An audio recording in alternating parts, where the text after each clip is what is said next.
spring is on the way. The time is fast approaching for launching your boat and start cruising. Well, now's the time to start planning and preparing for fun on the water.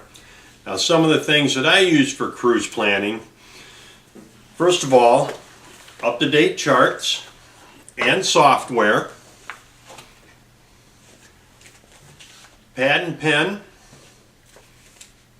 a port guide, and my laptop, and a glass or two of wine or scotch. Now, there's plenty of spring commissioning checklists available on the internet, so I'd like to focus on the fun stuff. However, there are some basics we should cover here. First is being sure your boat is seaworthy and able to go out. You know, if you've owned your boat for 4 or 5 years or more, you may want to consider having a survey. Well, why spend the money if you're not selling your boat? Well, what I've found, I get accustomed to seeing the same problems and thinking, oh, that's not really a problem. It's not that bad. I can get by one more year without fixing that. And then it turns around and bites me in the you-know-where.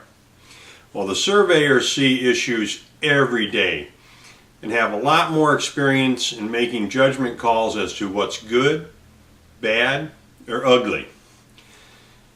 Should you find some issues with the boat, now you'll know what your options are and how to take care of them. You know, should you take care of it now or wait? Well, if you've got your boat at Harrington Harbor North or South, as far as that goes, this is a big plus because they've got plenty of support companies on site that can assist you with any issues, big or small. Now, you should schedule your bottom paint and cleaning and launch time with your marina as soon as possible because the schedule is going to fill up fast. You know, very few facilities such as Harrington Harbor North have the ability to pick up your boat and move it at any time without having to move 4 or 5 other boats. Plus, they've got 2 boat launches and I think either 2 or 3. I know they've got at least 3 travel lifts. Well, now let's look at some of the fun stuff. Planning your adventures on the water for the upcoming boating season. Well, with all the information available on the internet, cruise planning has never been easier. Now, I use the NV chart books here. They're easy to read. They come along with a CD that you can load on your computer or laptop, plus there's an app you can download onto your phone or your tablet, and if your tablet or phone is GPS enabled, well, then that becomes a backup chart plotter for you. Plus, they have this handy harbor and anchorage guide. You know, so you can check out the marinas. They've got a lot of good information in here.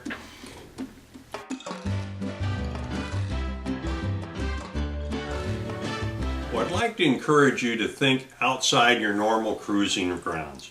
Now, I know there's limitations with time, distance, you've got some of your favorite spots you want to use, but this is one of the reasons I like to switch home ports now and then, so I can cruise to different areas easier.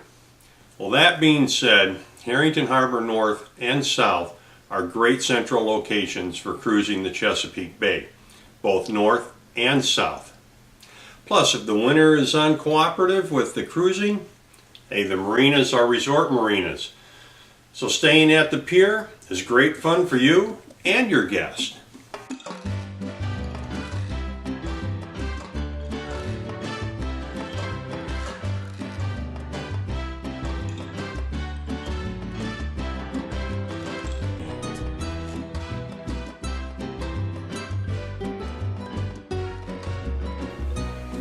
Well, one of the key things you're going to need to know is your cruising range, whether it's for a day or a couple of days.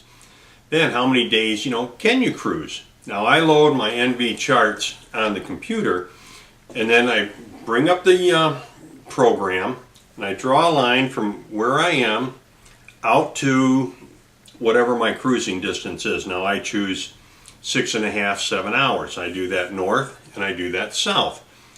Then I zoom in and I start looking at the charts for where fun things are and where I haven't been before. And with the internet, almost every destination and every marina has a website. Plus, on my Waterfront Vacation YouTube channel, I've got a lot of videos on destinations and marinas too. But anyway, so now I zoom in on an area and I find something I want to explore. Well, I look, I know I need at least 6 feet of water. I like to have 7. So I find marinas, and this is another neat thing about the software here with NV charts. It's got on there what the average depth is. Now, you know, prudent mariners, you got to check and you got to stay current with things. You know, with storms and that, they shoal areas in. So this is just a rough guideline. You know, check with the marinas. But anyway, so I find a spot that I haven't been. I look, I see, hey, there's a couple of marinas there. They got plenty of water for what I need. Let me check them out. So there's a code, you know, the page number or the chart number and the list here in the marinas. So I go to that, I look up the marina, I find out what it is, go on the internet, look and see what they've got, what they might have, and what I'd like to do. Well, now, armed with a list of destinations and locations and marinas that you'd like to visit, you can start planning for provisioning your boat. Now, everyone's tastes are a little different, thus I recommend you develop your own provisioning checklist of food and beverages. Well, a good start is just look around your own kitchen and around your house and see what there is. Well, I put together and I use a pretty good sized checklist. You can download it. There's a link in the descriptions here that you can use. You know, like for example, foil, saran wrap, paper towels, and so forth.